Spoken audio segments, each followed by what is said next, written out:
Welcome into the Sources Say podcast, your go-to Kentucky basketball podcast on the KSR Podcast Network, presented by Club Blue. Club Blue is the official collective partner of the University of Kentucky. I am your host, Jack Pilgrim of Kentucky Sports Radio. Very excited to be joined once again by my guy, Zach Gagan. What's up, buddy? What's going on? I feel like I'm a regular guy now on the show. Just sorry, Sean. You're off, buddy. I'm here now. So, and Sean, nowhere to be found yet. So you're fired. That's all I'm saying. You're canned. See you never. Just kidding. Sean will be on here in just a little bit. It's going to be a very fun show, Zach. We've been looking forward to this one for a while. A couple of very special guests. One to start the show, Dan Koob got a lot of fun stuff talking about a must-see travel show that is hitting the airwaves starting tonight at midnight. You want to see he experienced Lexington, all that it has to offer. Met American Pharaoh, talked to Mark Stoops, got up close and personal with Rupp Arena, experience at Kentucky. Really, really cool stuff. Really excited to talk to him and just kind of how Lexington stacks up nationally among other of the best sports towns in America. Also, then Sean Smith will join us, obviously talk about a big-time senior night victory for the Cats, what it means for SEC tournament, the new projections, all of that fun stuff. And then you talk to apparently somebody that's pretty important. I don't know if you've heard of him, Koby Brea. Does that sound familiar? Yes, not Kobe Bryant, Koby Brea, though. Even better, in my opinion, if we're being honest. So, yeah, we had about a little 11 or 12-minute interview this morning where Koby and we got some good stuff on Zach Tao, his nickname Fuego. What else did we talk about? We talked about a bunch of different stuff. Senior night in general. Just his whole college career, everything, NIL stuff. We touched on a lot of different little topics, so we'll do that at the very end of the episode. But it was a nice little interview with Koby. He's always fun to talk to. Well, let's set the tone a little bit with just the game itself, the experience at Rupp Arena. An emotional night where we had to say goodbye to 6 very important pieces to this roster, the start of the Mark Pope era, and senior night, where it's always, it gets you a little bit in your feels with my old Kentucky home. We got Marlena Van Hoos, who is the goatest of all goats. Yeah. It was sad. It was, knowing how important these seniors are to this roster and in the vision that Mark Pope has. It really was just kind of an emotional night at Rupp Arena. Yeah. Did you shed a tear? I will freely admit that I shed 2 tears with the phone call video earlier in the day when they did the, talking to your younger self. Yeah. That it hit you like Koby Brea. Heard that he got pretty emotional doing that segment. There's something to be said about like his old coach telling him that he'd never make it. And we talked about that in our interview as well. Stay tuned. Cool. I like hearing that. Teaser. So, it was, I will freely admit I didn't get emotional during at least in terms of tears during the actual ceremony. But yes, it was a very emotional day that at one point or another, maybe a tear or 2. Yeah, it was. It's not often you get 6 seniors on senior night, 6 guys that actually play on senior night here at Kentucky. So that was just kind of unique and compared to the last however many years where there was just a bunch of seniors out there going through the motions and all of that.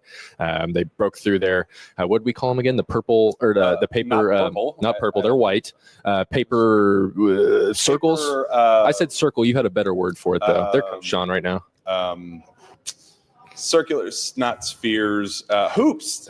That's paper hoops. Yes. So that was all very cool. I think like Koby kicked his down, and Amari, they saved kind of him for last. So that was my personal favorite player this year. So that was really cool to see him go out there and do that.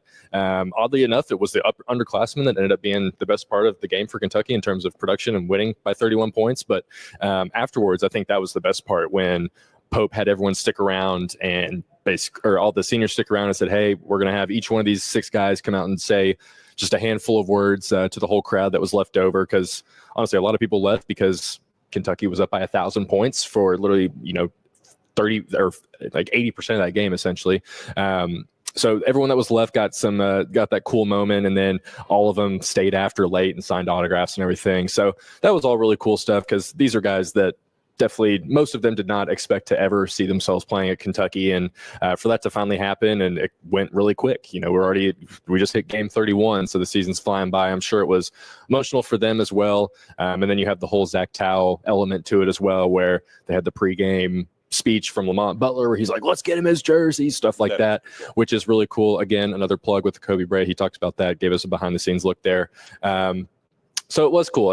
It was emotional, but and you could tell in the first maybe 90 seconds, 2 minutes of that game that Kentucky was feeling a little bit of the hangover from the senior night festivities, and then quickly 10-0 run, kill shot. The game was over from there.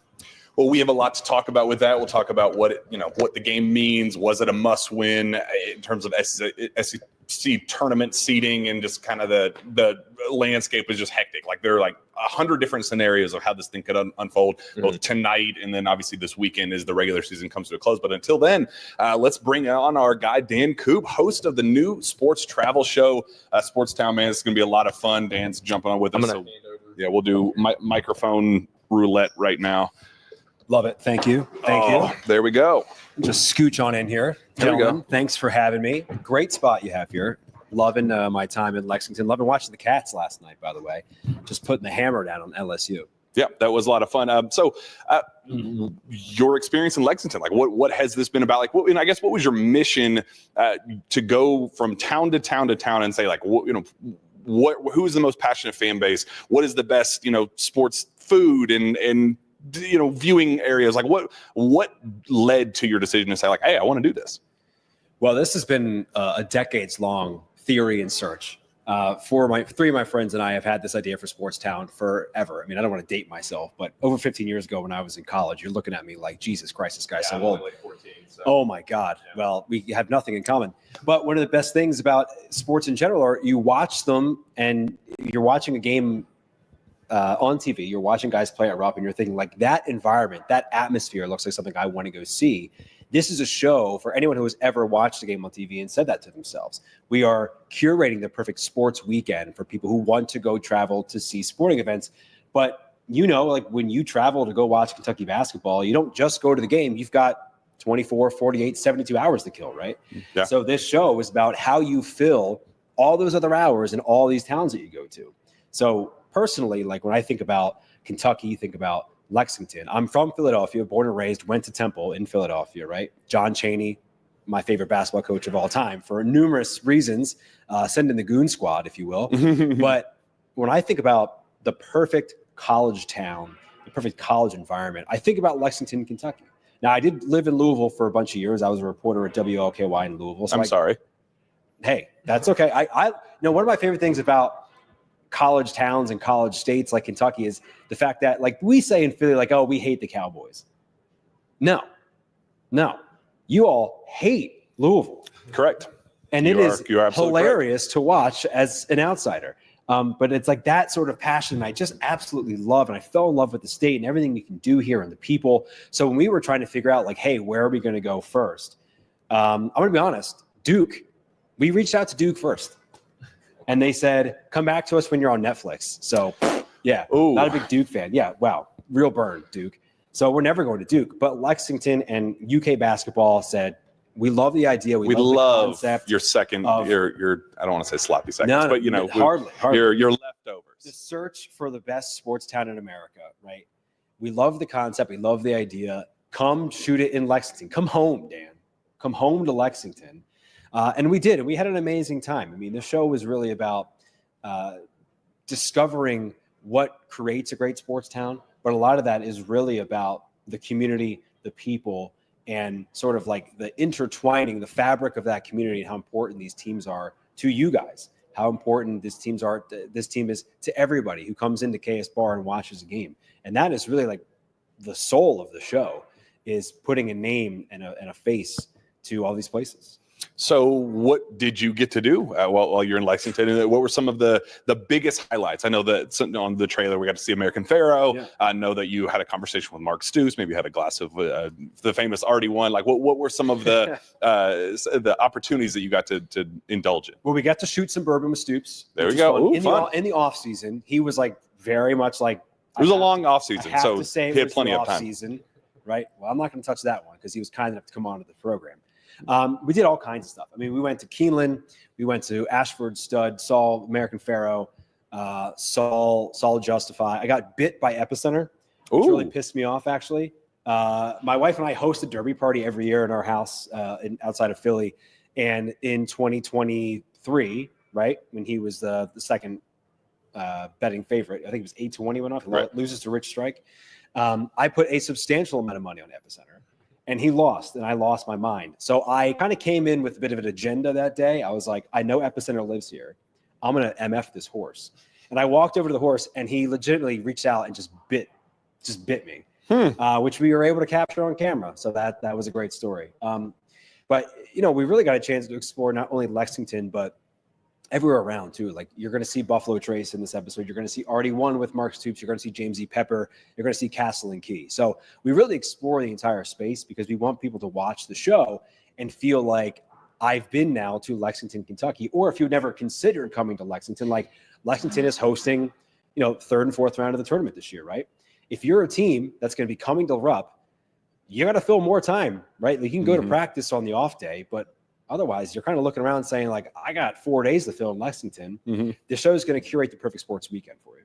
So beyond just the big time events, like, what was the nightlife, the food? Like, was there a restaurant that you said, oh man, that's the best I've had? Like, what was your favorite? Salt and Vinegar. We went to Salt and Vinegar. We mixed it up with Chef Greg Spalding, who was fantastic. We made some Appalachian style food. And I got to drop a line about how great his meat was. So that was really important to me. I really enjoyed that. And the food was delicious, actually. So in many ways, the show is a little diners, drive-ins, and dives. It's a little Bourdain-y for sports. I'm not saying that. People have said that. I have never said that. But it's very nice to hear. But it's just sort of like the accumulation of everything your town has to offer, wrapped around the in-game experience of going to whatever game you have to offer. So you'll see in the episode, I said I wasn't going to date myself. I'm a 35-year-old man sitting in the student section with 19-year-olds, and they're complaining about their Starbucks shift after the game. And I was like, just wait till you have a mortgage. All right, talk to me when you have a mortgage. So it's super fun. We loved hanging out with all those guys and girls. And it's just the best time. Cal was in the episode. I will say we shot it last year, ironically, against Arkansas. So we had to cut him out of the episode. But I don't think you're going to be that upset about that, UK fans. That is very ironic. So why you guys watching this are here is because I wear the hat? Is that like a wearable hat? Absolutely. The one on the far right? Yeah. Can I pop that on my dome of course. here? Yeah. Just real quick. Yeah. Yeah, no, I'm familiar with it. There you go. That works. Yeah. So this looks good for me. So we know that how our feelings on Rupp Arena and the environment but we know, like, from a national perspective, it's like this larger than life place. It's a historic venue. As an outsider, if you will, what is it like going into Rupp Arena for the very first time to experience it as this is why I'm here? It's a great question, and there's a travel log that will accompany the episode that'll drop on our website, SportsTownShow.com, where I actually talk a lot about this. So I was a reporter, so I was able to cover games as a reporter, but this is my first experience at Rupp as a fan. The fans are educated, the energy is consistent, and a lot of that goes both ways, right? That's the performance on the court, but that's also like the in-game experience and like entertainment, right? There's never a lull at Rupp Arena. Everyone is always live. Everyone's always locked in. The fans are smart. They know when to get loud for the defense. They know when to quiet down for their offense. I walked away really, really impressed. The defense, not impressive. This was a game where I think the final score was like 111 to 105, like one of the highest scoring college basketball games. I think Antonio Reeves had a big game. Huge game. I believe so. Yeah. Actually, this is embarrassing, but I left that game thinking, like, Reed Shepherd, didn't see it. Struggled that day. I'm willing to be proved wrong. I'm not infallible. It's okay. I'm no scout. Yeah. But it was a great time. I mean, the Rupp Arena was a great time, to answer your question. So I guess transition a little bit about with the current team and what you have seen is we'll claim you to some extent. You're a Philadelphian, but we'll claim you to some extent for having spent some time here in the beautiful Bluegrass State. What are you thinking about the Cats this year? New leadership under Mark Pope. A lot of excitement for us here personally, but as an outsider, what is the vibe that you get from the new leadership? Yeah, well, quickly, I mean, one of the reasons we also shot in Lexington and not Louisville is because Kenny Payton was the head coach at Louisville, and not a great interview. We didn't want to shoot a travel show with Quarter Field Yum Center. So we came. Quarter is a stretch. Yes, when we came here.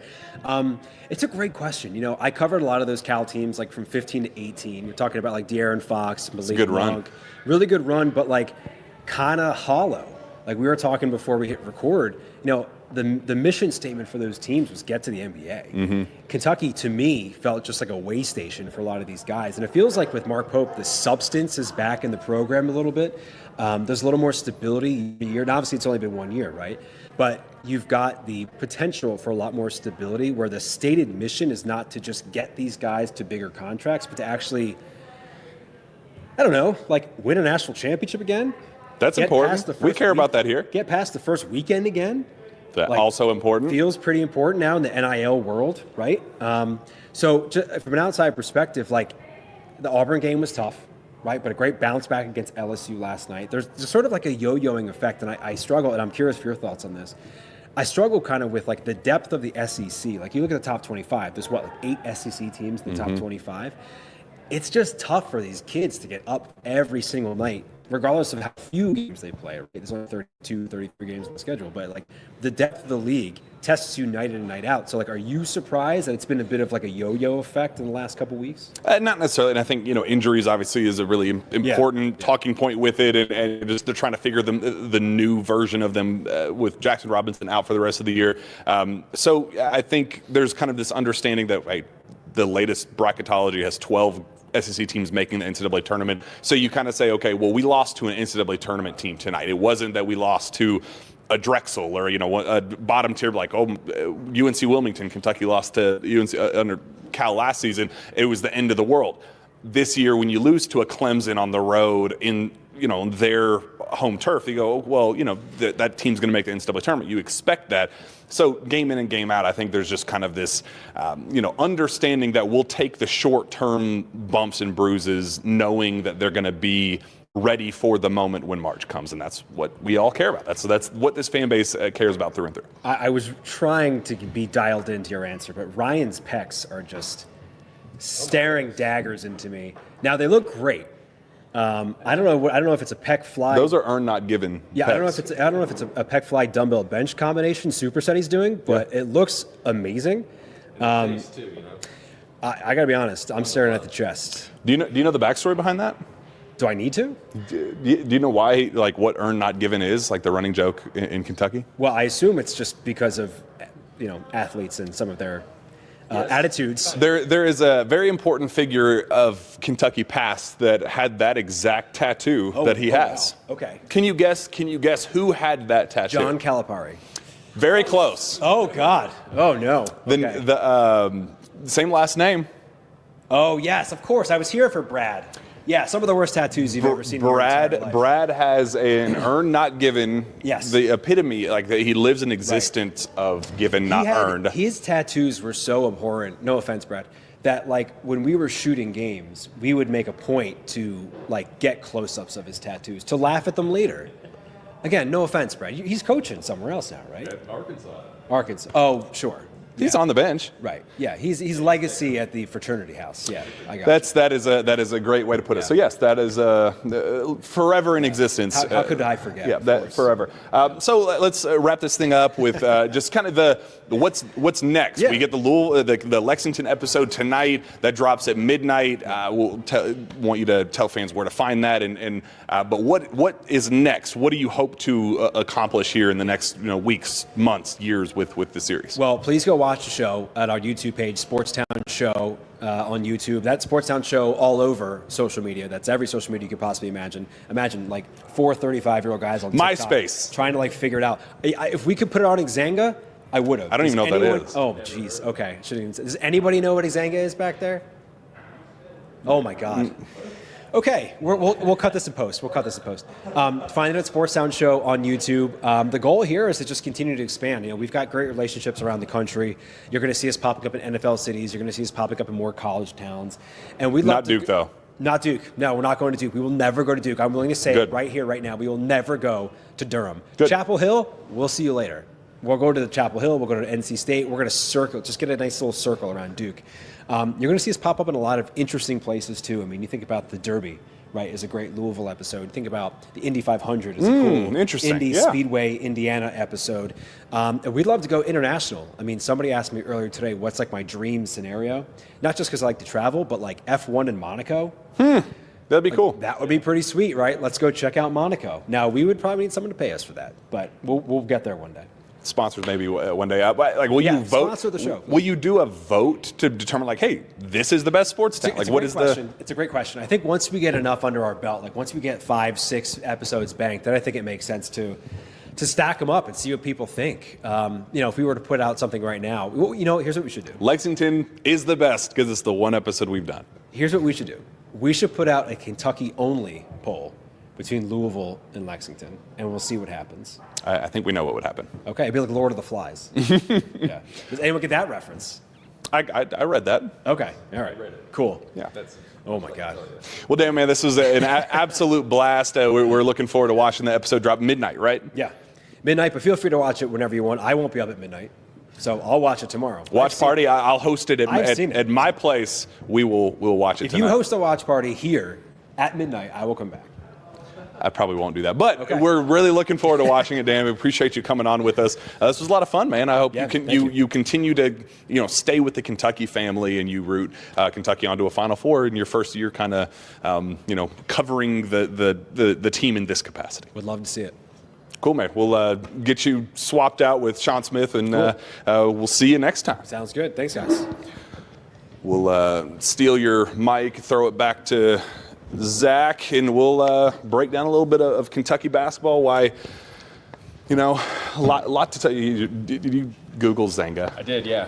Do we have an official report back? It launched in 1999 and dissolved in 2013. Xanga, Zanga. Never heard of it though, but yes, some sort of web blog, photo blog, social network profiles is what it says. So a little bit before my time. Facebook was my first official social media platform when I was like in 6th grade, 7th grade, and that was a big deal back then. Well, there you go. Nowadays, kids grow up with iPads. You would know. These damn kids. Real quickly, a note from our friends at Club Blue. Club Blue is the official collective partner of the University of Kentucky. Subscribe today at www.clubbluenil.com. You get to pick which sport you want to support. When you sign up, choose your sport and support with Club Blue. Now, excited to be joined by, you guys know him. You guys love him. We fired you before the show started. We joked. Just for a second. Yeah, we joked. We hired you back just now, though. Yeah, we joked.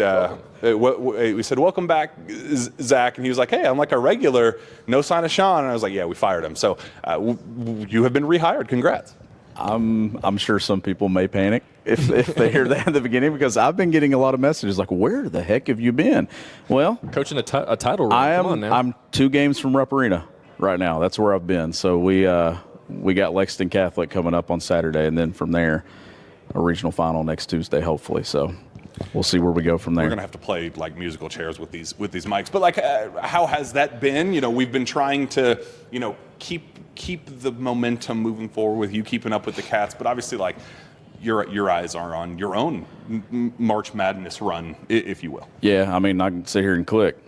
There's a scouting report. There you go. Just one so clip over. Lexington Catholic. Yeah, we're not going to share anything from that, but You got synergy profiles on Lexington Catholic? We don't share the details of what we have over here, but no, it's been a grind, but it's fun. Like, it's fun, and it's one of those things. Each time you go in there, you don't want it to end, and we got a locker room full of guys that don't want it to, and I think that's an advantage that we have. But still getting to keep up with the Cats. I've had to watch the last couple on replay and not live, but it was nice to see an easy, comfortable win in the SEC. We've not had many of those. We did the math. It is the biggest margin of victory since did we say Brown right before the start of SEC play, in the 4th biggest of the year. Is that what we decided? 4th biggest win. Yeah, something like that. It was the largest halftime lead of the season. So what allowed them to get to that point, Sean? A 95-64 victory over the LSU Tigers. We knew that the competition level is a downgrade, probably the least talented team in the SEC, but considering the circumstances with Jackson Robinson going down, you knew that we could use a feel-good win to just kind of show this group, okay, even with the current personnel as currently constructed, they can still go out and beat down a SEC team no matter what the talent level is. Yeah, I mean, I think that plays into it too. LSU is not very good. I mean, that's a situation there. I mean, you're 3-14 in the league, 14-16 overall. It's not a great team, but Kentucky played well. They shot the ball well. They got their 3-point number up into the 30s. You know, it felt like one of those non-conference games that they were playing in November and December. But I thought just the balance that they showed overall. You got, you know, Colin Chandler knocked down some threes. Ainsley Almanor knocked down some threes, and just being able to see a collective effort from them in the final home game of the year at Rupp Arena, where they honored a lot of seniors, something that we're not used to around here, right? Seeing that many guys going through. Did we decide that if that was a record? I can't imagine that, at least in the last 15 years, there hasn't been 6 guys. Makes up for all the years we had none. Right? Like, makes up for all the years we didn't have much of a senior night. But it was cool to send those guys out in the way that they were able to go out. And now it's about, hopefully you gather back in there a month or so from now and you're hanging a banner. That remains to be seen. But to send those guys out with a confidence-boosting win going on the road here for the final regular season game, and then we'll break down, obviously, an SEC tournament bracket that could look like anything at this moment, right? Like, I've never seen anything like that. I had the scenarios pulled up, and it is just 2 giant pages of 1,000 different scenarios of how this can all go. So it's ridiculous. So we'll talk about that in a second, but all right, that works. Yeah, that works. That works. When we talk about the how with last night, all eyes were on the seniors. We know about, you know, Koby and Ainsley and Andrew and Amari and, you know, the core group that has done so much for this team. But you end the game, and it was the underclassmen. It was the guys with extended eligibility remaining, combining for 50 points. You had Otega Owe with 24. You had Brandon Garrison with 15. You had Colin Chandler with the most surprising 11 that I can personally remember here in recent memory. How important was that? Sean, I'll start with you, but Zach, I want your answer as well. How important was it knowing that you have the void of Jackson Robinson? Yeah. Where do you find his production? How do you make up for his lack of production when he is sidelined for the remainder of the year, coming off a game where you get 5 bench points against Auburn and 43, I believe it 43, right? Bench points for 43. Yes. So from 5 bench points to 43 for the Cats. How important was that to see some continuity in, you know, just as his team finds its new identity in the post-Jackson Robinson era? Well, and this is a team that's been trying to find its identity for a long time, right? Because it's been something different. You had Lamont out for a while. You had Jackson out for a while. Obviously, Andrew Carr missed time early. So I think that this team has been trying to find an identity for a while. And to get it in the final home game of the year, to me, it's not going to be hey, this guy's the guy that slides into this role, or that's the guy that slides into it. I think it's a by-committee thing, but seeing some of those guys step up and, you know, Colin Chandler making shots, if they're going to go on a run, they're going to need Colin Chandler to make shots. They're going to need Travis Perry, Trent Noah, whoever it is to step into a role. And it doesn't have to be the same guy every night, but to build confidence in each of these guys doing it, I think that's a big deal. And you got great bench production, man, and like that's going to be the key to this team being able to not only win games in Nashville, but being able to win games in the NCAA tournament. Do you get something from 7, 8, 9? Because when you're down a guy like Jackson, you're down a guy like Kerr, like your rotation that maybe you had in place in November that you thought you were going to have at this point of the year, it's nowhere near what Mark Pope thought it was going to be. So you've got to get something from there. So I thought that was a big deal seeing those guys last night perform. Zach, do you think it's sustainable for, you know, obviously you're not going to get 26 combined points out of Brandon Garrison and Colin Chandler, but getting something out of that bench unit every single night to make up for, you know, and it's not just the 13 points per game that you're missing from Jackson, it's the gravity of him as a scorer and the threat of him. You know, he might be 0 for 8 to start a game, but he might finish the game with 25 points. Like we saw that kind of the Gonzaga effect of the way he is capable of exploding. Is it sustainable to get some semblance of continued production to match what Jackson could have brought to the table on this team? Well, not only do you lose Jackson's points, you lose his 47% from 3 in SEC as well. So that's something that you've really got to think about as well. You're trying to get to this 30-point or 33-point threshold. They actually were able to get it last night, I think, for just the 4th time this season. But this season's kind of been split into a bunch of like mini seasons. You know, when you had the first 7 games where you were healthy, then you lose Kerr. That's a start of a new season. Then you have the injuries in a row, basically, to Andrew and Lamont and Jackson. So you've got all those mini seasons there. So now they're on like game 3 of what is hopefully going to be the final edition of this season, which is this is the team that they've got right now. So any like Colin Chandler's going to have to do stuff like this. And I don't even think part 4 assists. Yeah. He was great. He had a couple. So did Brandon Garrison. He had a great look ahead pass. I think one was to Brandon Garrison, a no look ahead where he found Brandon, and Brandon had some really good finishes and everything. And that LSU team was just awful. I mean, pitifully bad. Like when I rewatched it again this morning, I was like, man, it was even worse than I thought. That just looked like a team that was ready for the season to be over with, more or less. They showed some signs of life there, but not to take away from Kentucky's, because he still scored 95 points, and they played consistently well for probably 32 of those 40 minutes. They played like at a high-level basketball, so you're just going to have guys step up. Like someone's going to have to step up every single game at this point, whether it's Ainsley, Colin, Trent, Travis, Brandon, one of those guys. You're going to have one of those guys, probably multiple, 2 at a time, like you had last night, step up and make some sort of, big stretch run, or just give 5-minute spurts where you're like, okay, he can come in and change the game a little bit. But this is the team they have right now. They're, like you said, if you want to build some continuity, they're going to start to get that chance a little bit. They just don't have much time to do it. You pretty much only have one more buffer game, and it's on the road against a top, what is it, Missouri 11 right now? 15. Maybe they're 15. Jump up. They're ranked really high. So whatever, it doesn't matter. I'm sure they're 15 in the net. 15 in the net. So this is another quad 1 game that you're going into. Going to be a really rowdy environment. So, and then you go straight into postseason action right there. So it's good for it. It's nice to have those guys show up now, because if they didn't show, if you don't have Colin have a big game last night or against Missouri, you're just probably not going to get it at any point in the NCAA tournament, or you're really going to be not making a smart bet if you think that that's going to be the case. But now you can kind of see a vision of where, all right, Colin Chandler is even talking about how he's found this confidence, and that's really what you just need out of guys, because it's kind of understated how good Jackson was in those 11 SEC games that he played, because in the non-conference he was good. He had his moments, like backup point guard against Gonzaga, but for the most part, the guy was just not shooting the ball very well. And then something clicked, and he became lights out in the SEC. And someone's going to have to pick up that production. And thankfully, Ainsley Almanor is shooting. He's making half his shots right now, and has not missed a 2-pointer or a free throw in SEC play, which is just kind of ridiculous to me. 9 of 9 from 2 and 15 of 15 from the free throw line. So that was a long way of answering your question. So, Sean, is there something to be said about knowing what you got, where there was this revolving door of, Lamont's in or out, and then Andrew is out, and then Jackson is now out. Now you get Lamont back in, but then Jackson's out again. The not knowing how to prepare for games, whether, is Travis Perry going to be a guy who's going to be playing 25 minutes tonight, or is he going to be playing 8?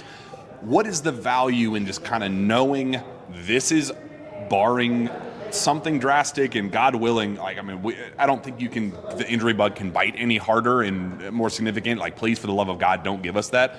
But is there something to be said about, like, knowing what you got with this group as currently constructed, that this is going to be the one that you should things go as planned for the next however many weeks that you get to play? Yeah, I do. And I think the biggest thing, though, is the experience gained, right? And you're not trying to gain that at the end of this thing. You've had Travis Perry start games. You've had Colin Chandler get in there in key moments the last few weeks.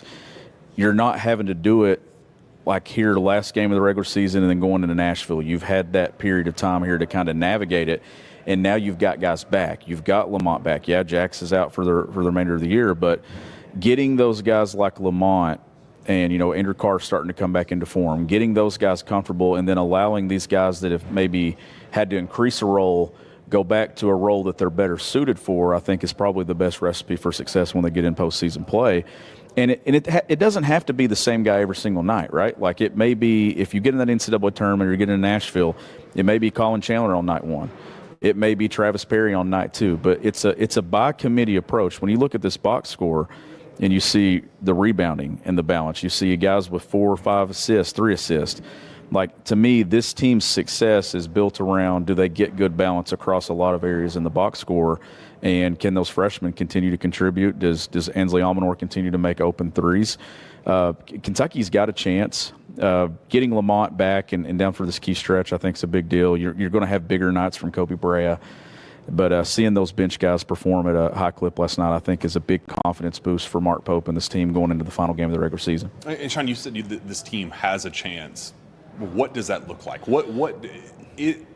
Have the goalposts been moved for what a successful finish looks like, or should we still be dreaming of Final Four? Like, is that still within reach? Winning an SEC championship, going to San Antonio, or what does a successful postseason now look like, given the personnel? I don't know if we've moved the goalpost at all, just because we've seen this team be capable of beating number one seeds, beating some of the best teams in college basketball. We've also seen them lose some games in fashion like at Ole Miss and others where you're like, man, is this team about to go on a turn where they lose 3 or 4 in a row? They avoided that in regular season league play. They avoided that 3-game losing streak that has gotten a lot of teams. They did have a couple of 2-game losing skids, but they were always able to get the big win and kind of reset themselves. Now, you can go through this SEC schedule and at one point, Jack, probably think that this was an 11, 12-win team in the league. But you could also probably flip it and say that you thought this could be a 6 or 7-win team in the league. So that, to me, I'm trying to find a middle ground that they've guaranteed a 500 finish in the league, which is something we talked about in the preseason. Did we not say that if you can, anything lower than 500 would be a disappointment, Yep. but if you hit that, anything above that is great. And you're going to get out of the league here in another week, and so many teams are in the NCAA tournament. You don't know when you'll see an SEC team. You may get them. I mean, right around the corner of winning a first-round matchup. You may look up, but this team has shown you that they can beat the best teams in college basketball. Just looking at the net right there, look at the top. They've beaten Duke. They've beaten Florida. They've beaten Tennessee twice. They got 4 wins versus the top 5 in the net. So they jumped 3 spots by beating, curb stomping a bad LSU team. Gonzaga number 8. Like, there's another win. Then you got Missouri closing the regular season here. So, like, this team has shown you that. Stay healthy. See what happens in the regular season finale at Missouri. Get into that league tournament. Continue to build confidence within your rotation and what you're doing. Maybe pick up a couple of quad 1 wins to we'll see what the bracket plays out like. But I don't know if I've moved the goalpost of what I consider success to be in the NCAA tournament, because at no point have I ever said I think this team's going to win a national championship. It's all about matchups. It's all about how well they shoot the ball. If they have a game where they only knock down 5 or 6 threes, Kentucky's probably in a dogfight and have a chance to lose. If they consistently make 10 or more, I think they're always going to have a chance to win. But to me, it's about getting into that NCAA tournament. So we're just skipping the SEC on this conversation. If they can survive that first weekend, I think this thing is a major success, because that's something that has not happened in a long time. Give this fan base that second weekend and that whole week at work to just be talking to your buddies and your coworkers about, man, Kentucky plays the late game on Thursday night or Friday night. It's been a long time. I think that's where the goalpost is for me. And then from there, it's about matchups. Is this team hot, or are they not? Hey, we'll kind of transition into just what the seeding looks like for the SEC tournament projections. Zach, if you want to pull that up and just kind of talk through some of the scenarios. But in a lot of chaos can unfold to get to the point where you could be talking as high as a 5, as low as a 11. An 11? No, 10. The 11 was eliminated last night. Options are all over the place, but the simplest way to avoid any of that chaos is by winning Saturday. It is a win and secure a bye. How does that kind of play into the importance of Saturday and saying, like, they have a lot to play for by securing that one? You finish above 500, you add a 10th quad 1 victory, which would be so huge for their resume. You're basically locking up in hand a bye in Nashville while also securing what amounts to a number 3 seed in the NCAA tournament. Like, it's a huge game on Saturday. Yeah, and I think that's obviously you want the single bye, but you can kind of have some wiggle room. Like, I'm looking at some of the situations right now, like Kentucky can lose, but if you've got, if Texas A&M loses or Ole Miss goes 1-1, like, there's just so many different scenarios where other teams can help Kentucky get that single bye. But you said it that's why you want this win, is for get that 10th quad 1 win. you'll lock up that 3 seed in the NCAA tournament. That helps you avoid playing, if you end up making it that far, you delay the 1 seed matchup one more game. So that's always nice. But, and, it'd be nice to really string, because they're kind of just going 1-1 right now. It feels like they're going win-loss, win-loss, win-loss. It'd be really nice to go into Nashville on a 2-game winning streak, beating a really good Missouri team. Like Dennis Gates might end up being the coach of the year. He's been doing that well. I don't know where Missouri was projected to finish in the SEC, but I don't think it was any higher than like 14, if not like at the very bottom. So he's done a great job, and that'll be a really tough game. But just for momentum purposes, and you just don't want to go and lay an egg like you kind of did against Auburn as well. So there's a lot of reasons you want to win that game. But I think a lot of it's more NCAA tournament focused. And then you're really just kind of in a weird, like a lot of things would have to go wrong for Kentucky to lose and then still get the 9 or 10 seed. But if anything can go wrong, it will go wrong. Stuff like that can happen. So we'll see. But it's definitely a very, very important matchup for many reasons. Sean, what is the importance of that and just being able to control your destiny? Like, it's such a good feeling to say, we can go in there if we take care of business against a team that we're capable of beating. It's going to be a tough environment. I was there when they got run out of the gym 2 years ago in that same building, and like, it's a tough place. It's a unique place, but it's a winnable game at this stage that could really, what you're walking into with Auburn, but you also know what you're walking into with LSU. Yeah. This feels right in the middle of like, okay, this is the real test. The last 2 have been chalk. The first 2 matchups against Tigers were talk. The third matchup against Tigers, this is going to be more of the measuring stick, if you will, of what we should probably expect over the next couple of weeks. And the only thing you're in control of is what? Winning. Can you win your game? That's the only thing out of that scenario there, and it's all over the place, right? We're talking about moving goalposts. That thing's moving a ton. Depending on even tonight, there's a lot of scenarios, man. As you guys are watching this tonight, there are some balls that could be bouncing in certain ways that could change. And we always get that final Saturday of the regular season in the SEC. There's always movement where someone can get a 4 or they lose and they're like a 6.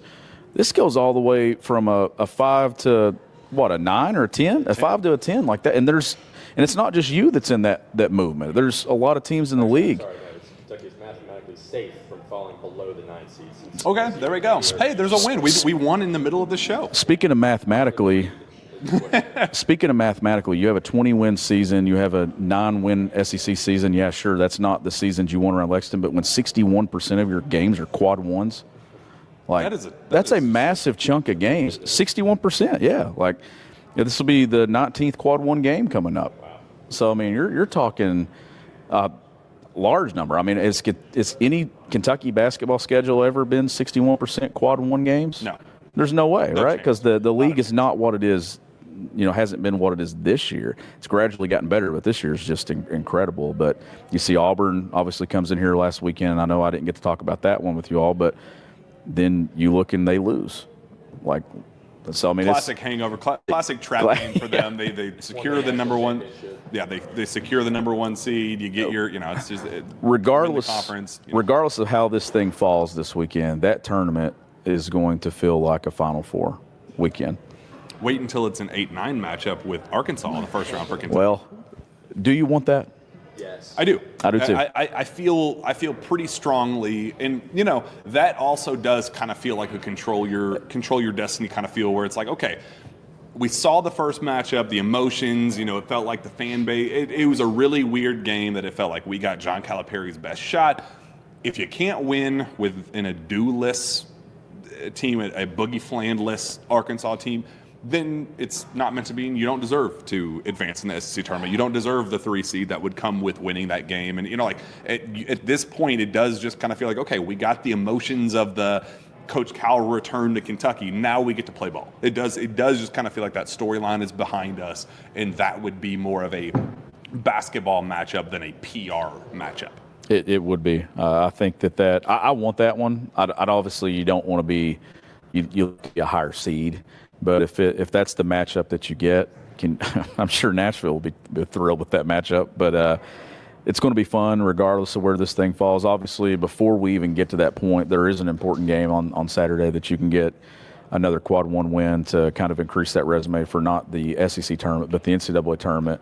But also, you're just trying to continue to build confidence, right? Like you're trying to be playing your best basketball at the right time, and this is the right time to do it. I know last night's win's not going to turn a lot of heads, but a win right now feels good, especially when you're coming off the way that you played and you didn't have your best outing on Saturday against Auburn. So I think getting back on track last night was so important. And now you kind of sit back and wait and see what happens on Saturday. Zach, there was a little part of me that kind of got giddy about the future watching the game last night, knowing, we talked about the underclassmen a little bit before, but like seeing Otega Owe throw a lob to Brandon Garrison and, Colin Chandler firing away from three with the confidence that he had. There was kind of like, hey, the portal is about to open up for the rest of the college basketball world. Like, we're living in the now, we're focusing on the tournament right now, but there is something to be said, like the next season begins kind of right now as well. So there was something inside me watching that game where it's like, okay, if Colin Chandler had thoughts of a transfer in his mind, maybe that was the game that proved, okay, well, I can play here, I can get the fan base to rally behind me after a strong offseason, and I can be a contributor on this next year's team. Otega Owe, maybe I'm not a pro, and I can be the face of the SEC next year by coming back. Brandon Garrison, okay, if I can launch 5 threes a game, like there's a path for a pro future for me if I were to return to Lexington next season. It did just kind of feel like we're watching the future now as we're, kind of just seeing how the rest of this season unfolds. Yeah, I think one of the main takeaways, especially for a guy like Colin Chandler, is his defense is good right now. Mm-hmm. So you can feel confident plugging him in, and then you look ahead to next season and you're like, okay, there's maybe a position that you don't have to worry about as much because you know that you've got a guy who can shoot threes, like made like 150 of them in high school, shoots it all the way like over this building with his shooting form. But if you're going to go 3 for 6 like you did last night, that's fine. Brandon Garrison showed some of the stuff that makes you think, it makes you understand why people are like, okay, that guy can be a pro one day. Like, he just got such great hands. His feet were good in the game. We went 2 for 5 from 3. Pope was talking about, he wants him to shoot 3, 4, 5 threes a game. And if he can be that respectable of a guy, like you see the vision of it all kind of coming together. Owe at this pace, if he comes back, will be maybe I don't know the rest of the landscape in terms of who's coming back. One of the 5 favorites to win SEC Player of the Year type situation coming into next season. So, all of that was really nice to see, but and I think part of it was maybe senior night. The seniors were just kind of like letting everything kind of go by and just enjoying themselves a little bit. But you like you said, you see some of what you're going to be seeing next year right now, currently. So whatever you can get out of those guys is really just kind of an added bonus, and definitely makes the returning recruiting pitch, because you have to recruit guys that are still on your team coming back for next season. It makes that a little bit easier as well, especially for a guy like Colin Chandler, who really up to this game has maybe had like the Vanderbilt game. He was okay. He had like 7 points, something like that, played some good defense. But when you get a game where he just looks that good and confident, and you kind of hate that it happened at the second to last game, that he's maybe trying to finally putting things together, but it's what you need nonetheless. What I need nonetheless is Circus Sports Kentucky. It's the best time of year in the best app to bet college basketball is Circus Sports Kentucky. It's betting the way it should be, with high and transparent betting limits, the lowest holds, and exceptional customer service. It doesn't matter when they take the court, whether it's spreads, props, futures, or in-game. Circus Sports is the place to bet college basketball fun and bet like a pro from anywhere, anytime. Download your new bookie today at circusports.com. Must be 18 or older for Kentucky problem gambling services. Call or text 1-800-426-2537. Sean will start wrapping this thing up. Senior night was last night. Last time that we'll see this great group of seniors in Kentucky Blue at Rupp Arena. What was who was your favorite senior, and what was your favorite senior moment over the course of the 30 games that we've seen them? Ooh, man, that's tough. Can I go 2 senior notes? Sure. Andrew Carr closing out Duke. That was a good one. That one. The end one king.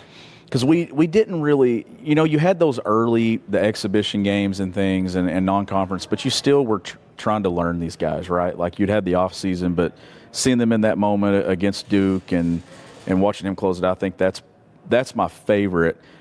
I mean, Lamont going crazy from 3 against Louisville in the game that he had was fun. But the Koby Brea Florida game too, just some of the shots that were hit. My favorite senior on this team, though, it has been fun to watch Amari Williams just we know get Zach. better and better and better. And I think he has actually surprised himself how good he is. I don't know if he had any idea how physically dominant he could be until we got about halfway through the season. And it's like something flipped. And, you know, obviously you're going to have better offensive nights from him moving forward. But to me, he's my favorite because from what he was when he got here and looking, we're sitting here wondering, like, how did this guy stay at Drexel for as long as he did? Yeah. And you get him. By the way, the video that Kentucky put out about the phone call to themselves. I told you, I teared up. That was one of the best things that they've ever done. You saw other schools' PR people coming out and saying, damn, I wish I had that idea. That was incredible. But those individual moments, but Amari, man, it's been fun to watch him develop in what I think is going to be a very good pro basketball player. Zach, why you were an Amari stan before anybody else, before he even became Amari Williams? Like, you know, when the naysayers still said, oh, he dribbles too much. I hate when he backs the ball down into the post. Like when that was the talking point with Amari Williams, you were the one guy to be like, I don't know, everybody else kind of hates him, but I kind of love him. Why was that? Like, what was it about him that made him such a favorite to you? I think part of it was just trusting Mark Pope's offense and knowing that you had a guy like Ali Khalifa, who, no disrespect to him at all, like if he can average 5 assists a game in Mark Pope's offense and like cut up and slice apart teams, like there's no reason that Amari Williams can't do it as well. And Amari talked pretty constantly about how, I don't know what that noise is, but it's really going off right now. He talked constantly early on in the season about how, like you said, like he just didn't realize how physical he could be.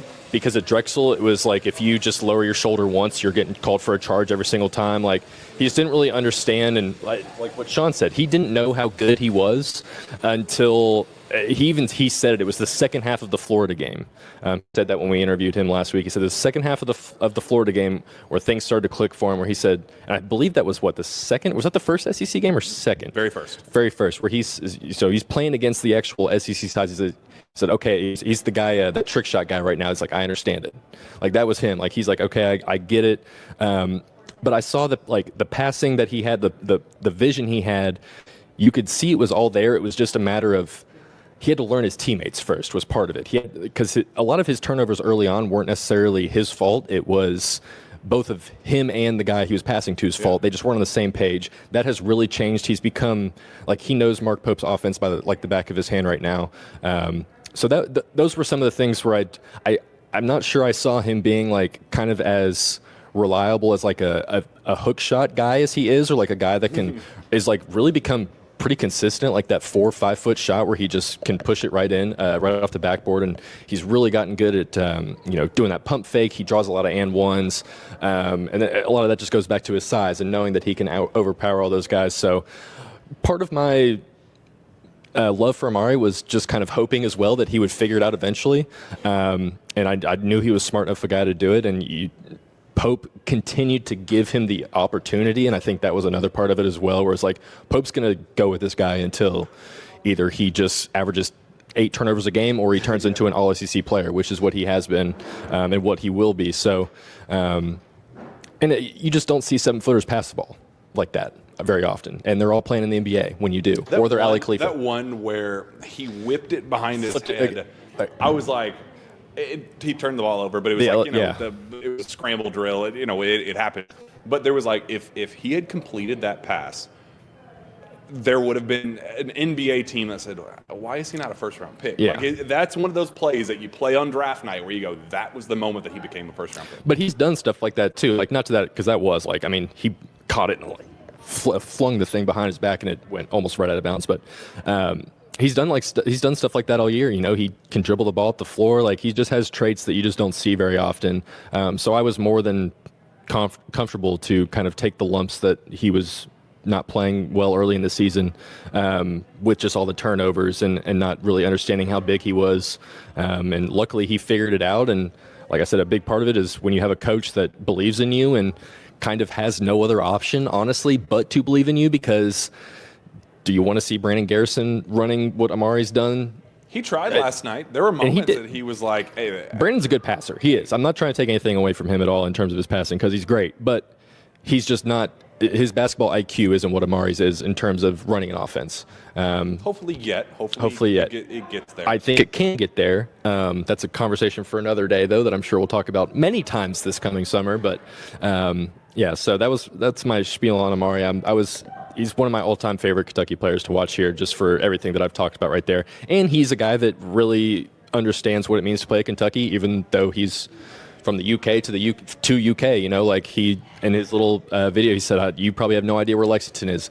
He probably didn't have any idea where Lexington is like 9 months ago, and now he's here. You know, he really embraces it. He's a quiet kid, and he was always fun to talk to in interviews. So all those things, you know, you get to know these kids too, and you're like, well, I like that kid. I don't want everyone making fun of him and being mean to him. So that's part of it as well, and that's me being a kind of a bad journalist as well, admitting that out loud. But you know, that's what we do.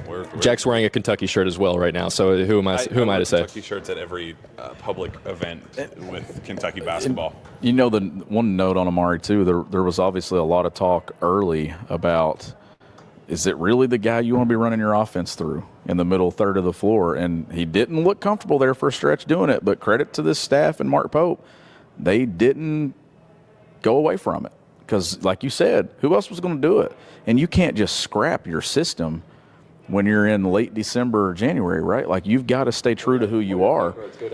Yeah. And you had to stay true to your system. Like, you couldn't just go, all right, man, we got to scrap this thing and go somewhere else. If that's what you're going to make the backbone of your program offensively, you got to find a way to make it work. They had the right guy in it the whole time. He just had to get comfortable and have the confidence to do it. And you saw that confidence grow. I think the game at Mississippi State, it really started to there.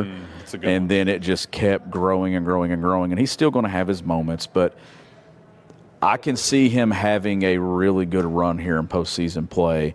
The minutes, I'm interested to see if you get to a point when it's do or die, if the minutes go up at any point for him. But having him on the floor more often than not is the best recipe for Kentucky to have success if you can keep him on the floor.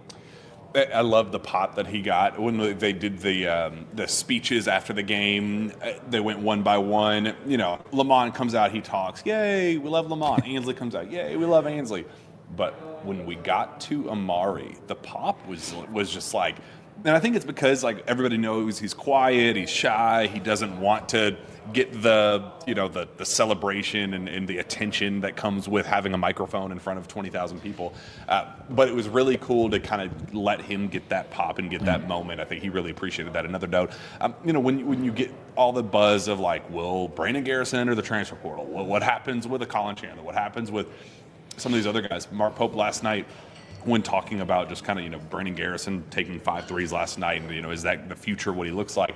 He's like, next season, he might have to be a guy where he takes 5-6 threes a game when you're like, oh, that the first time that we've heard him pencil him in as a guy on next year's roster and the importance of what he's going to be on next year's roster. Again, kind of goes back to what I was saying with it's okay to appreciate the now and the fun of today, hoping that it turns into a run here the next couple of weeks, while also just acknowledging the importance of that game from Brandon Garrison and the importance of Otega Owade hopefully deciding to come back.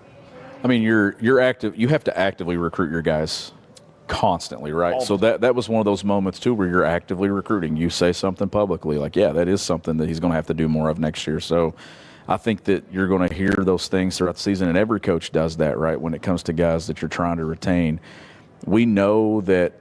We talked about how this roster was pieced together, how roster 2, roster 3, like we went through like the first 3 years, like, all right, this is what the percentage needs to be. This is what it needs to be. But we also know that sustaining this thing, you have to have some type of retention and retaining guys. And there's guys on this roster that have that option to be brought back. Obviously, with Kerr and everything too there. But the freshmen getting minutes and seeing some contributions, I think that's been big to at least the pitch for them to still be a part of this. Otega's had a great year. Obviously, the NIL dollars and things, he's going to be a higher value guy a year from now. And then we've seen Brandon Garrison's good, we've seen his bad, but we also see the long-term potential that he possesses at that spot. And I think that's why it's so valuable that this thing, if you can hold on to those guys and that be your core, then it makes recruiting the portal a little bit easier for you because you can identify early what you need and how you need it. Pope said this week, well, the last thing I'll say before we wrap up, before we get to our Koby Brea interview, Pope said Monday, he was asked about, what does your roster construction look like? What does your ideal team look like? We had Cody Fieger on the show this offseason. He talked about the importance of retention and bringing, the reason why you pick Brandon Garrison over a great Osabor is for the 2-year journey, the production that he's going to give you today while also accounting for next year. So you got to keep some of that into account as well. But there is, he said that the way we have it laid out right now, we're going to retain the guys that we're able to retain. We have the 3 signees. We'll see if they'll add a 4th with Nate Amen or whatever. Probably unlikely, but, we know the high school group. And we're going to land a couple of superstars. I liked that terminology. I think that he knows that Lamont is better off today than he was than the day he arrived on campus. Amari Williams is now a legitimate pro. Lamont had career numbers. Amari Williams is a legitimate pro now, where he wasn't even on draft boards before. Kobe's on draft boards. Koby Brea is on actual ESPN mock drafts right now as a draftable prospect. All of these guys up their stock in some form or fashion, while also having to pay. They like with NFL free agency, they call it like a suck tax. If you're a crappy team, you have to pay more to take the risk of them coming in and playing for your program. You now take that away because you have the proven product. You have Lamont having career numbers and all these guys. What does a couple of superstars look like to you in the portal? Whew. Not making you name players, but do you think that Pope will be able to go and get his pick of the litter when the portal season does open up? It will be immensely easier this offseason than it was last offseason. Not even close, which definitely makes you very optimistic about what he's able to do, because the fact that he brought, kind of like we've said, we joke, the ragtag guys of misfit toys from mid-majors, and he turned them into a 9 quad win team in his first season. The pitches are just going to be so much easier to make. You can point to guys like Amari, like we even talked on our pregame walks yesterday. It's like, if you're a passing big man and you want to make the jump to the Power 5 or Power 4 or a blue blood, why would you not want to go play for Mark Pope right now? There's other teams that do similar stuff, but it's you have the film now to show it, instead of saying okay, here's what we did at BYU with Ali Khalifa. Now you said, here's what we did at Kentucky with a first team All SEC guy running the show. So I'm almost done with your podcast with Kyle J. Mann, or Kyle J. Mann. J. Kyle Mann. And he was, now I just forgot my train of thought thinking about his name. I never know where the J goes there, but he's a great mind. But you were talking about can you maybe kind of get guys at a discount or something maybe now that, I don't know if it's a major discount, but I don't think you have to pay more now, which is probably the big part. You get them at retail Where value. like you were saying is the suck tax. It's not that Kentucky and Mark Pope sucked or anything, but there was just a lot of unknown. So maybe you had to tack on a few extra, maybe another a couple $100,000. Yeah, another whatever the percentage amount is to maybe land those type of guys. And Sean said, I'm sure Otega Owe is we're in free agency now. If you think that guy's not going to come and say he wants more money, then you're just not living in the same world as the rest of us right now. And that's the way it should be. That's what Otega should do. And maybe other guys on the team as well who step up. And so, we'll see, if they don't get Nate Ament, then you've got all the money that you had set aside for him. You can go and spend on whatever your superstars look like. I mean, to Man, I'll just say Man, because I forget where the damn J goes. Kyle. Man's more fun. But I really like that guy a lot. He's so much smarter than me, and it makes me... Not that much, because you can't remember his name. Well, yeah, that's my point. He probably remembers my name. Well, actually, maybe not. Gagan's kind of hard, even if you know me that well. The Triple G. The Triple G, but... once again, I've lost my train of thought of where I was going there, but it's going to be easier than it was last year. Just replacing Lamont is going to be probably priority A. And then figuring out what you do with the center position is going to be priority B, whether it's elevating Brandon Garrison into that role or trying to find someone else to maybe pair with him and get another buffer year for BG, knowing that Malachi coming in as well. But point guard is really going to be the main thing, because you've seen what happens when Lamont Butler is playing for Kentucky. They are just so much better. It's not even remotely close to being funny. Like, what are they in Ken Palm defense now? I'm going to look real quick. They are 58th. That's unbelievable. It was like 3 weeks ago they were 106. 112. 112. So they've literally 112 after the Ole Miss game. Literally, they have chopped that in half with over the last 3 weeks. Yeah, 4 weeks. 4 weeks now, we'll call it. So a full month. In a full month, they've jumped 60 spots in the Ken Palm defense, and a lot of that is, I don't think they've had Lamont back for all of those games, probably missed a handful of those in the middle. I already forget that injury timelines are so crazy right now, but having him back has just been so huge. So you see the importance of still having a true point guard. It's going to be tough to find a guy that's good at defense as him, but you're going to have a much better pitch to make that happen, and that's really what matters. My final take, and I'll get Sean your thoughts on Missouri, because Zach and I will get to go to Missouri, so you'll hear plenty of our thoughts while we're boots on the ground. So I want to get his thoughts on the matchup itself. Don't discount the fringe draft guys who have a decision to make, whether they're a late first round, early second round pick. Those guys, it's not necessarily the Hunter Dickinsons of the world who've been in college basketball for 97 years, just going to the highest bidder in college basketball. The guys that I'm watching closely are hey, I've been at a mid-major where I have the talent, I have the production at this level, the highlights look good, but teams go, but can you do it at our level? That say, okay, well, if I can be pick 35 today, but if I can come to Kentucky and be a lottery pick or pick 20 or whatever, those are the guys that I think will, when Pope says I'm going to land a couple of superstars, that's who I have in mind. Yeah. Not necessarily the fifth year seniors, having to figure out what the new era of the transfer portal looks like. Of how to land a star there, I think that's going to be the answer. If you ask me what Pope's, if you could ask for Pope's best version, best case scenario of an offseason, I think it's going to be getting a couple guys who had real draft decisions to make, who are come back specifically to play for Mark Pope in the system that he has. Yeah, I agree with that. And here's the advantage you got now. He had such a late start to the game last year that it puts you in a situation where you you're over here in this pool, just kind of grabbing onto what you can, and you're trying to find guys that fit a style of play that you can't just kind of just squeeze anybody into. The fact that this team has been as good as it's been, and this will be one of the beloved teams, and probably 15 years from now, wherever we are in the Mark Pope era, if it's over, if it's still going strong, we're all going to look back to Team 1. The same way a lot of people of a different generation look back to Team 1 of Rick Pitino. Yeah. Even Team 1 of John Calipari. It was just the rejuvenated excitement and the love that team had. This team has it too. But going forward in the portal, it's going to be easier now because you have some type of foundation to stand on, right? You've got film of yourself coaching this program at Kentucky, this guy doing this in the system, this guy doing this defensively. And then, let's just say it, tampering happens. Okay? So, yes, those guys,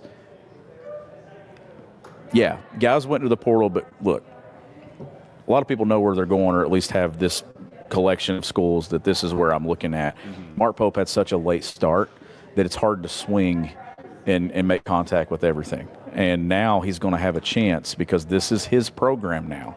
He's a year into this thing, and it's going to be easier because he's got something to sell. And he talked about last offseason, Amari Williams didn't want to commit as the first guy because he was worried about, nobody was there. Who else am I going to play with? Travis Perry. You know that, hey, I'm signing up to play with Jasper Johnson, Malachi Moreno, Caden Lewis. I'm playing with Colin Schindler. I'm playing with Otega Owe. I don't have to be the go-to scorer. I can be. I'd prefer to be.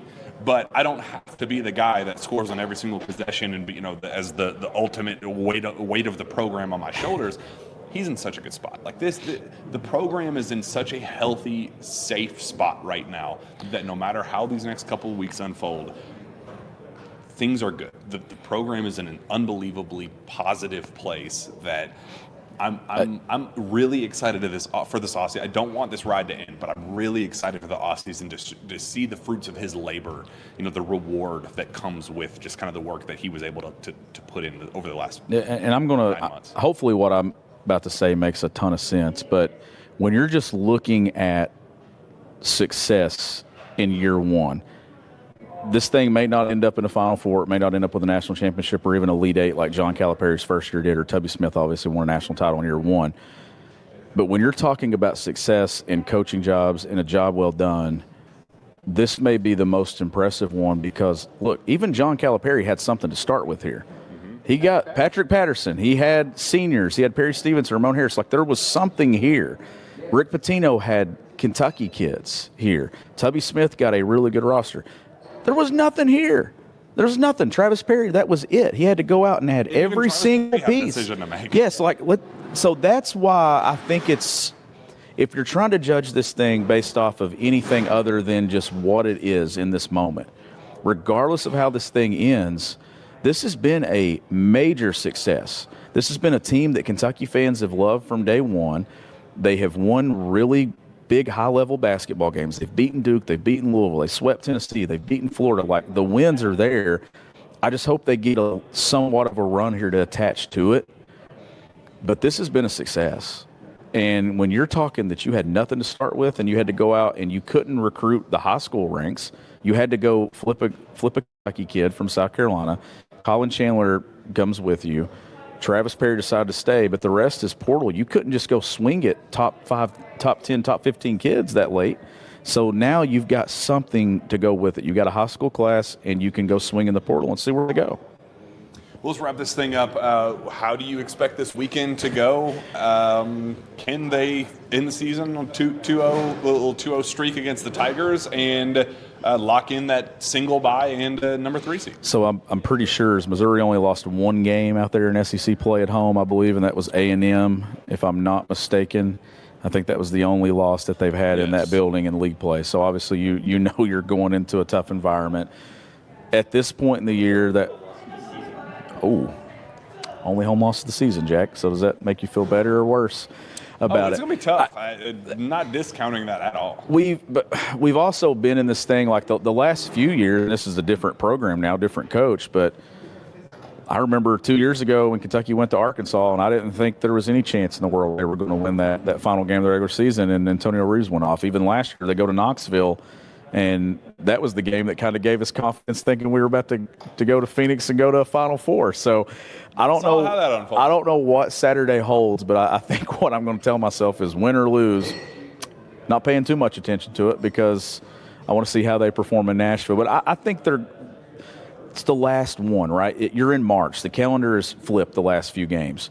You're in the part of the season where you're trying to survive in advance. And I think that you treat this thing as just another game, but an opportunity to get better. And let's go out there and let's compete. And let's see if we can steal one on the road to build confidence going into the league tournament. Well, this has been a lot of fun. We're going to hand this off to Koby Brea because that's a really easy thing to do. I have a good feeling that he's going to hit a big shot here with this interview, and I think you're going to do 30-footer. I think you're going to do a pretty good job with this conversation. God, I hope so.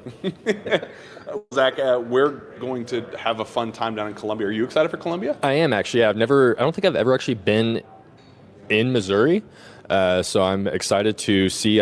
Drew was kind of telling us last night. He said it's the worst drive of all the SEC schools. So I'll make sure that I'm not in the driver's seat for that one. We're definitely making our Buc-ee's stop, no matter how sick it makes Steven on the way back. But very excited for it. Steven was a vomiting mess. Yeah, poor guy. Did feel bad. I'm excited to hit my shot to shoot my 3-pointer in the empty gym at the very end. I'm really because I haven't done that yet. Yeah. So this will be my first road game of the season. So I'm excited for all the fun that we're going to have together. And then we come back the night of the game, and then hopefully we'll go to Nashville on Wednesday instead of Tuesday, and then turn right back around, and it's just moving after that. So everything is happening very quickly. But in terms of the actual outcome, obviously would like a win, but if the loss still comes with the single bye in the the SC tournament, I will be perfectly happy with the result. Well, we will see you guys in Columbia, then we'll see you guys down in Nashville. Appreciate Dan Koob for coming on with us. It was a lot of fun. Make sure you go tune into that at midnight tonight, and then obviously tomorrow whenever you get the time to do it. It's a great show. We're looking forward to watching it as well. And then enjoy this interview with Koby Brea. We'll see you on the other side. Go Cats. Good to see you again. Before I get into some of the bulk of the questions here, just get on senior night last night, how the whole crowd and atmosphere and everything. I know you stayed after to sign some autographs for fans. Just how was your final game in Rupp there? Oh man, it was amazing. Honestly, for me, the biggest thing was just having my family there. That made it so much better. But man, Rupp Arena is special, and it's gonna be this. Had so many great moments there, and I'm just glad that we was able to finish it off with a win. I think that was something that was super important for me and the seniors, just leading the right way, which is winning the game, and it just felt amazing just to see all the support that we get from those fans, and that's why I felt like it was only right to stay afterwards and just show my appreciation. That kind of take me back to maybe when you were in high school still, and just to kind of give me like a quick summary of your journey of getting from senior year of high school up in New York to going to Dayton to now to here. Just what was that process like being, and then having to factor in school, NIL, and all that for you? Just how's the whole journey been now that it's kind of coming to a close? It's honestly, it's been a lot, man. Just feel like so much that goes, other that happens, throughout those years. And I know coming out of high school, like something that I've been telling a lot of people, like I talked to my high school coach, and he asked me, first thing he asked me when I got to campus was, what college do you want to go to? And I told him the University of Kentucky, and he was just like, man, you dreaming big. I don't know if I can get you there, but I'll try to get you D1, and I just, that's just always stuck with me, and everybody's path is different. So, I went to University of Dayton, which is, considered, not the biggest school, but I loved my time there. They were super good to me and my family as well.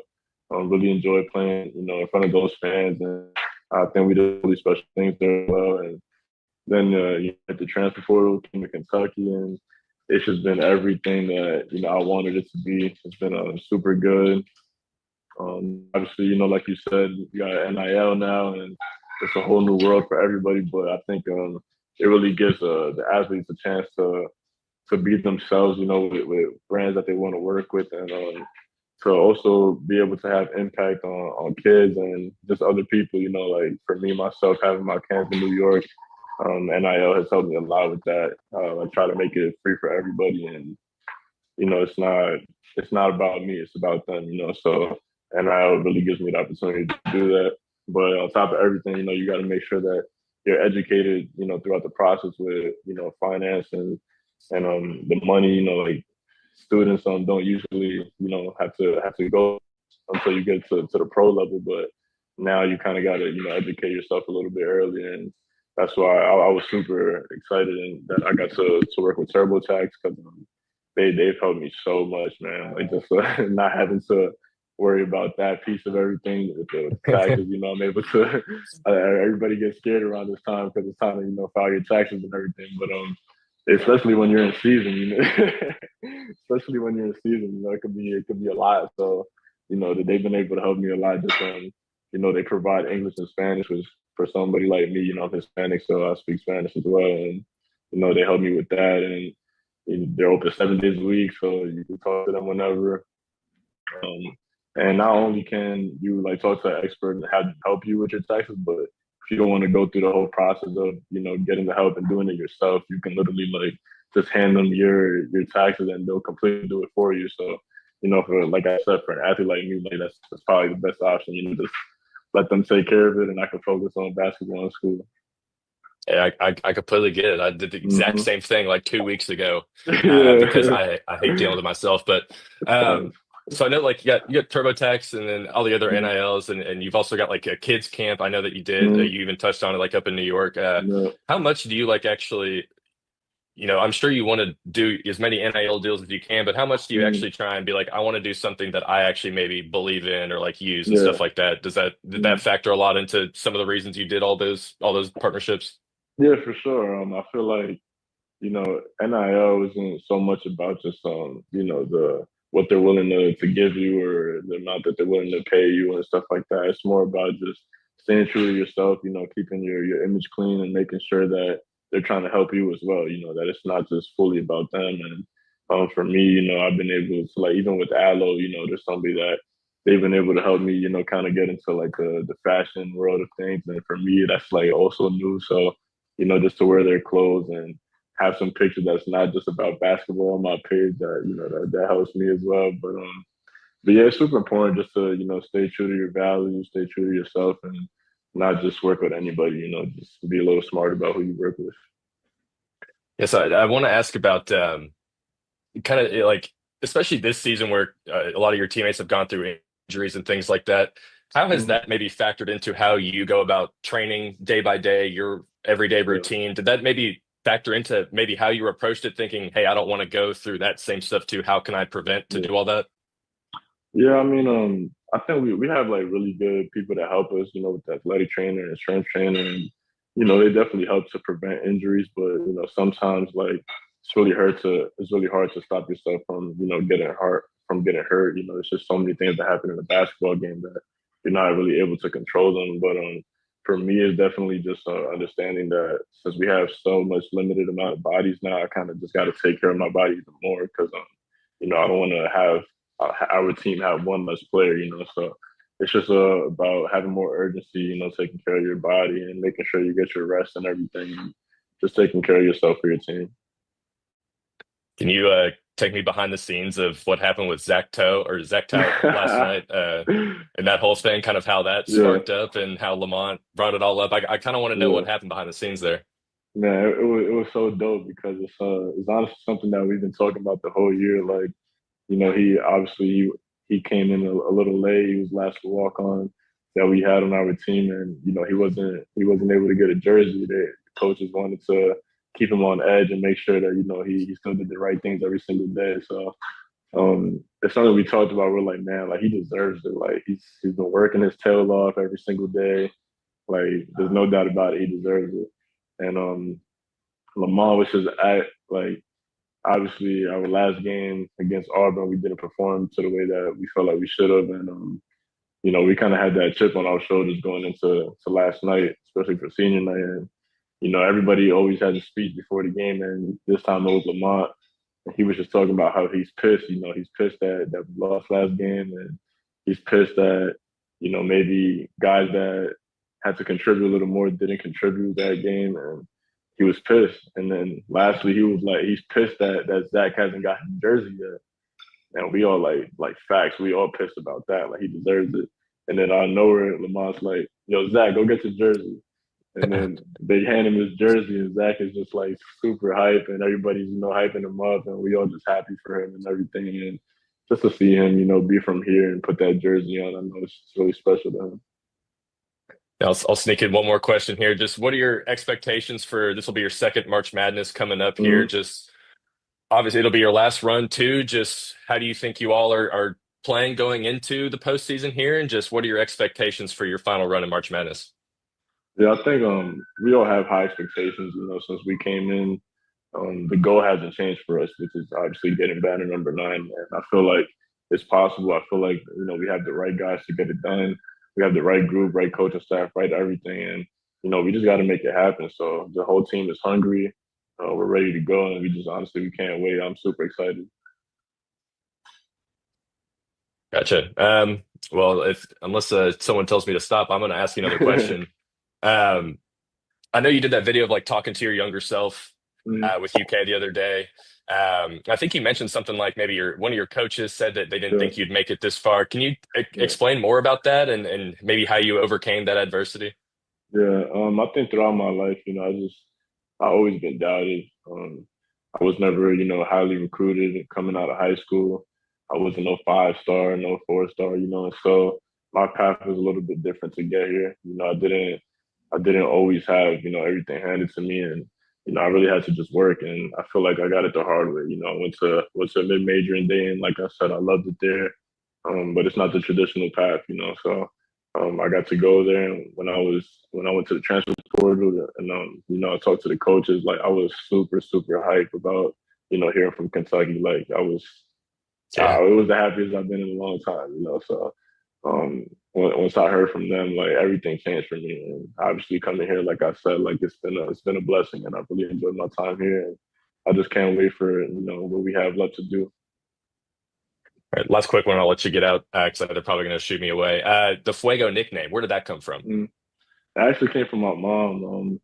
She, she's learning now a little bit more about basketball, but in high school, like she didn't really know much, and she came to my game. It was a big game. Everybody was there, and every time I got the ball, she would just say "fuego, fuego," which in Spanish means like fire, and she's saying like shoot, like fire the ball away, like fire, and every time I shoot, like she would say it, and then by the end of the game, like we had so many people saying it, and I was just like, oh man, this is becoming a thing. Then I'm walking to class the next day, and people calling me Fuego and stuff, and it just that's kind of where it all started. And just because people started calling me it so much, I kind of just took it. I kind of ran with it, and I've liked it. I've enjoyed it, and I like that. It obviously has some Hispanic meaning to it, just because it's a Spanish word, and to have like I come here or I went to Dayton or whatever, and to have people that don't usually speak Spanish, say that word, like it actually means a lot to me. Okay. Awesome, man.